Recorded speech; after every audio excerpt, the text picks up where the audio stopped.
Hey all, welcome to Geek Freaks. I am Frank, and today we're talking with W. Maxwell Prince and Martín Morazzo.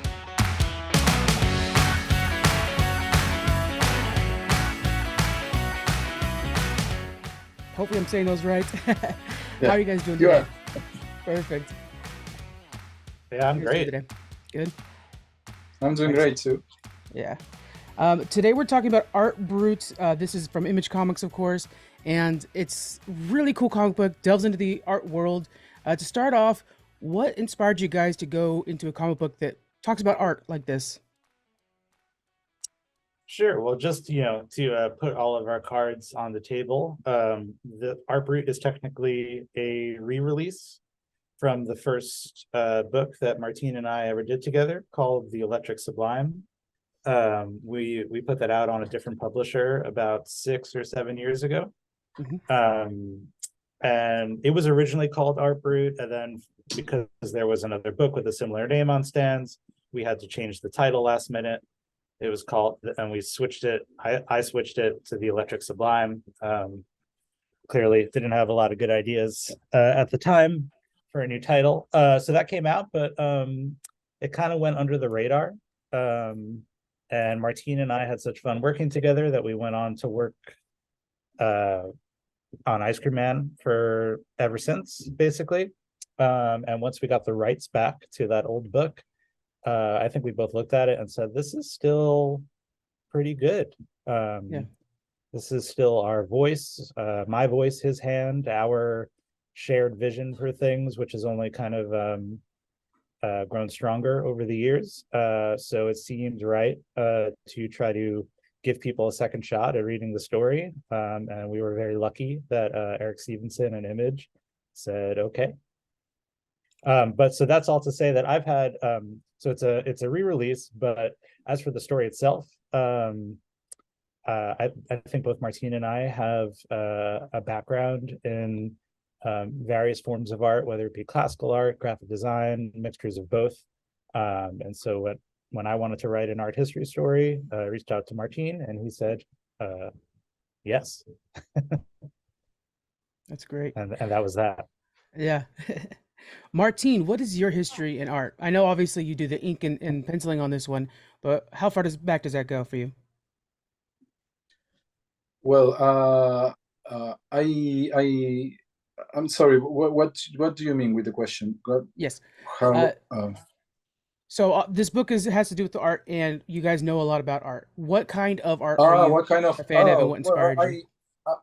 yeah. Well, I studied graphic design at the university, Hmm. and then I had a class of art history, especially modern art history, and I was like really fond of it, and was a real fan of it, and get to know about many art movements, especially from the beginning of the 20th century, that I was really into them. And when Will contacted me about doing this book, about mixing art and art history and with comic books, the first thing I thought was, how come nobody did this like for a series? And I saw this is such a brilliant idea, and I want to be a part of it. And Will said, look, you will have to touch up and do some editing over classical art paintings, and you will have to probably draw in your style, but sometimes you will have to like do a cubist panel or scene. And I was, yes, please, yes. I love that kind of challenges when I sit to draw for a comic book. So I was totally into it, and yeah, we started working together there. How difficult is that to try to mimic somebody else's artwork? Like in the first issue, of course, we have the Mona Lisa with the winking lady. How hard is that to try to mimic that? Well, the part that when I did like the editing over the classic image, it's like, because I don't know, like being because of being a graphic designer, I did a lot of touch up over images with Photoshop, for example. Mhm. So that was somehow hard to find the texture and all, but it's like you're touching up an image, like. And the other side, well, we had this kind of idea, like everything that is real in the paintings, like is with a classic style, you know, like realism. I will draw that in my comic book style because it should mix what reality is in our comic. But Yeah. the hardest parts probably is, I don't want to spoil anybody, but we did some cubism and some pointillism, so that was a bit harder, but it was. I think the outcome is more or less good. Yeah. Well, the first issue so far, I'm already interested to see what's next, of course. Not to spoil Okay, anything, but it leaves you wanting so much more. that's Will, awesome. yeah. Thank you. Will, when you're trying to bring in art history and you're trying to figure out, okay, how do I make this into a comic book? Clearly, this character has an ability. What made you choose this ability for this character? You know, I'm not really sure. It's hard to say exactly where these kind of ideas come from. Lots of scribbling in your notebook, and kind of in this case, you know, is where an existing interest of mine, which is art history, which I studied quite a bit when I was in college a lifetime ago. And I live in New York, so I'm surrounded by all these amazing museums, and I have a 5-year-old daughter. Try to bring her to the museums and see the pieces of art. So just kind of always exposed to it. It's always kind of as part of the background noise in my head. And I do remember wanting to write a story about how art affects your sanity, because it was having a pretty terrible effect on mine at the time. So yeah, somehow it came together as this guy that can dive into paintings and solve problems, which is art. If you're making anything, art is just full of problems that you have to solve. But that every time he did so, it kind of took a toll on his brain. So yeah, I think it was just born of reality, which is that trying to solve art problems can leave you feeling really crazy. Yeah. I appreciate that depth though, because sometimes when you think of like an art themed hero, you might be like, maybe Condiment King, where he's just splashing around paint or has a very broad accent or something like that. But no, this character, uh, we meet him in a ward where he's being treated, and we're not sure which side he's on, if he's all there, and it's exciting to kind of follow his sanity with him. With that, he has a friend he keeps with him that is pretty cool. We have Manny. What was the idea behind bringing in Manny? Is it just a tool for him, or is it our guide? uh at least for me, the idea with Manny, so I didn't go to art school, but I lived in a house with 6 people that went to art school Oh wow. in college, and yet I was the only one that was taking art history classes, which I always thought was kind of funny. But they all had these little wooden mannequins as part of their introductory painting classes, and uh, people use it to this day for poses and postures and styles and stuff. And I just thought, what if that was his little Dragomon inside the world of art, his little guide. So he's a little bit of everything. He's a fact totem. He's a comic relief. He's a 7-foot talking piece of wood. Yeah. Yeah, it throws you off a little bit when all of a sudden you're inside the painting and you're like, oh no, he is real. And Art knows what he's doing when he's talking to him. It's not And he's out of nowhere. wearing a beret, which was, Yes. there could be no other choice. Yeah, I can't wait to see how Director Breslin's going to be able to have a conversation with him after this. If we're going to see Director Breslin, once they get out, start talking to the wooden mannequin, I hope that happens. It's going to be a lot of fun. Let's go ahead and start talking more about the comic book itself. These panels I've noticed are kind of margin to margin wide panels, very clearly defined, but I noticed they're pretty wide. Was there any sort of reasoning behind that choice and layout? It's less like small panels, bigger panels. No, it's just the idea of doing something. I don't know, like in widescreen and keep Yeah. that in mind. You know, I think it was a particular time when I did many layouts that way. I was when we started working on Art Brut, like it was like in 2015. I was still finishing Great Pacific, which was another book of mine I published in Image Comics with writer Joe Harris.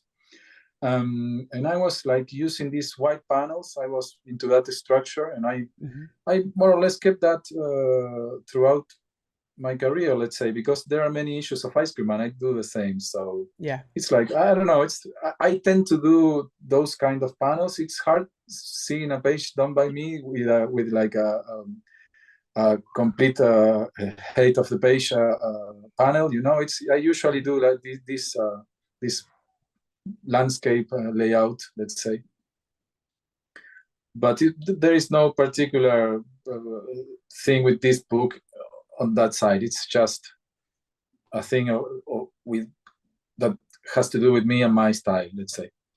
Yeah. It reads very cinematically, though. You know, the way you pace through it, it feels very cinematic and Yeah, I fun. I know. like it. I know. It usually happens that way. You know, when you do those landscapes, it's like I don't know, like working with a 70 millimeters camera. You know, it's like Yeah. doing it that way. Yeah. It's kind of that. I guess it comes from that, but I'm not sure if I do it oftenly. Let's say, yeah, it's not something particular with Art Brut. Yeah. What else have you pulled forward from Ice Cream Man, which probably most people guys know you people. Sorry, one sec. What else have you brought forward from Ice Cream Man, which is probably what you guys are most known for?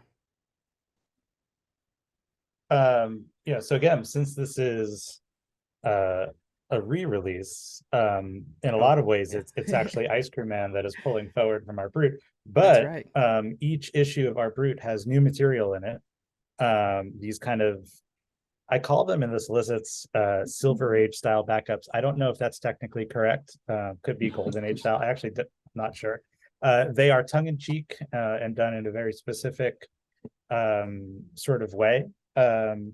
And that new material is done by me. The book itself is colored by a brilliant colorist named Matt Lopez from Brazil. And then on the new material, the backup stories, we're calling them, they're done by B. Martin and our Ice Cream Man collaborator, Chris O'Halloran from Ireland. So we're kind of bringing Team Ice Cream Man onto the end of each chapter to bring it back to life a little bit more and to add to the story that we created a long time ago. I enjoy the tone of that last section, though. It's far more comedic, a lot faster pace, almost like a Saturday morning cartoon at the end of a really deep story. So that was a that was a really fun little story at the end. Um, will we learn more about Dylan and the child in the story? He's kind of the B plot. Is he going to become more of an important character, or is he just a doorway to the next chapter? He's an important character, or at least an important idea as a character for what someone with that deep a connection with art can do to the world. I don't want to spoil anything, but he shows up quite a few times. Okay. Okay. Yeah, he just feels like a character that's just a mystery box, of course, and we can't wait to see. I mean, he draws very well. There's got to be something there. And then we have director Breslin. Is director Breslin representing anything? She doesn't seem to be, I think she knows factually what the art world is, but she doesn't seem to have the passion that the people around her have. So she is the new director of the BAI, which is a purely fictitious federal organization called the Bureau of Artistic Integrity.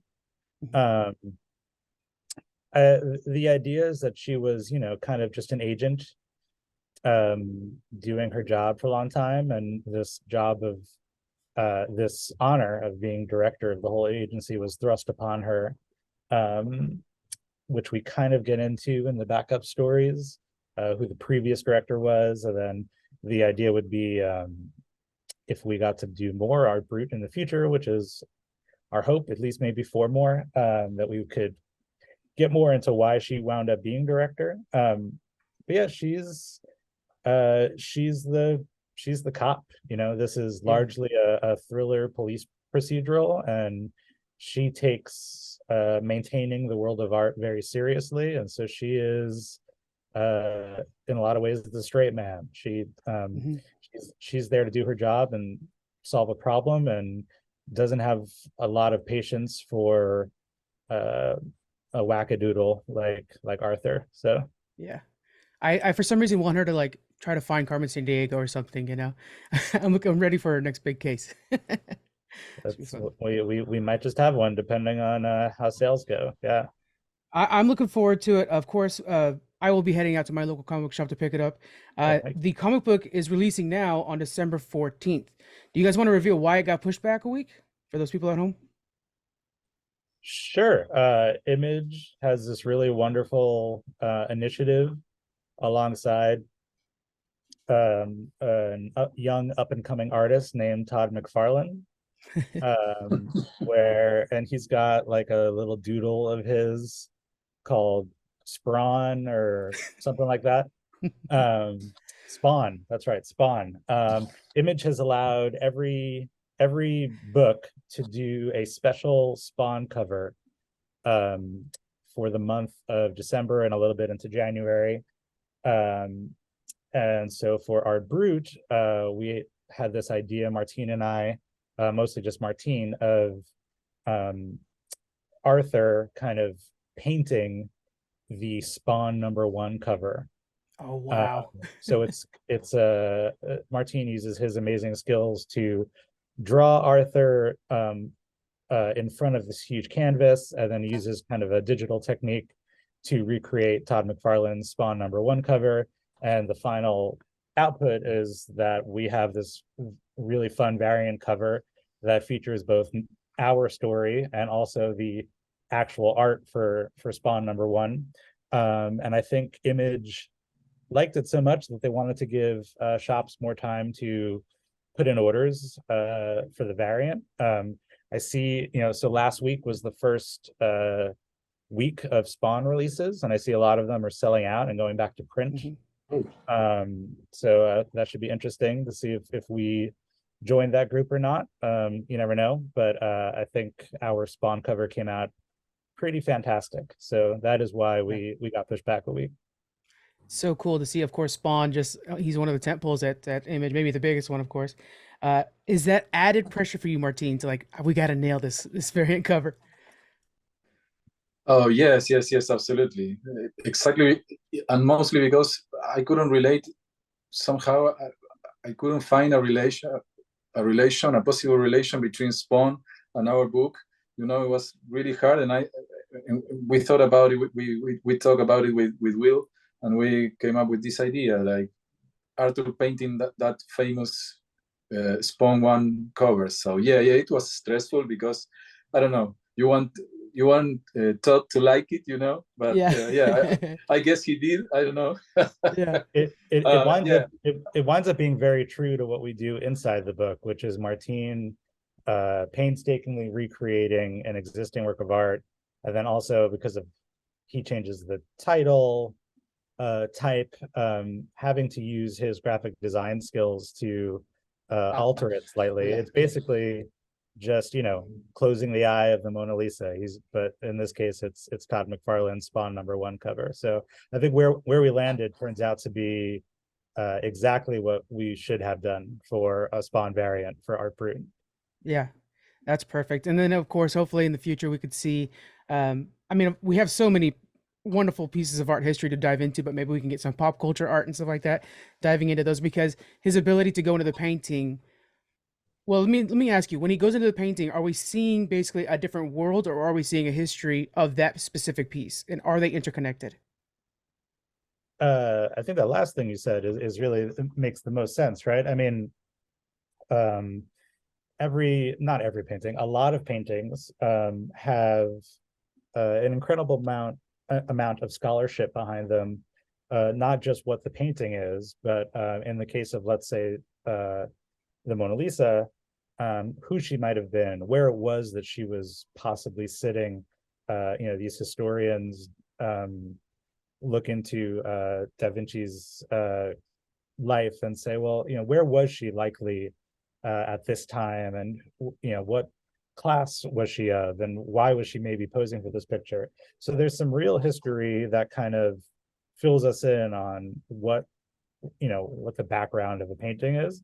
And then there's the stuff just beyond the frame, which is where Martín comes in, and you can kind of create a mixture of both that real background, like an Italian landscape, with what you would expect from inside the world of art, which is a lot of surrealism and a lot of things sort of floating and crossing over and playing with things spatially. So it's a lot of that is just Martín's genius of saying, hey, how could I paint the back of the Mona Lisa, but then also make it something kind of surreal and heady. So it's amazing. I can't praise the experimental art in this enough. There are some panels that don't even look like a comic book. They just look like straight up something that should be on a wall, and they're gorgeous. And we see like this one with Arthur and the swirls behind him look like Starry Night, and so many really cool pieces in this. So guys, December 14th, get out there, post a picture of you guys at your local comic book shop holding up this comic, especially if you get that Spawn variant. I might be needing you to send me a copy if you guys find one of those, and we really appreciate it. Thank you so much for joining me, Will and Martín. I appreciate you guys joining us today. Hey, thanks for having us. I'm gonna say, thank you very much. Go Argentina.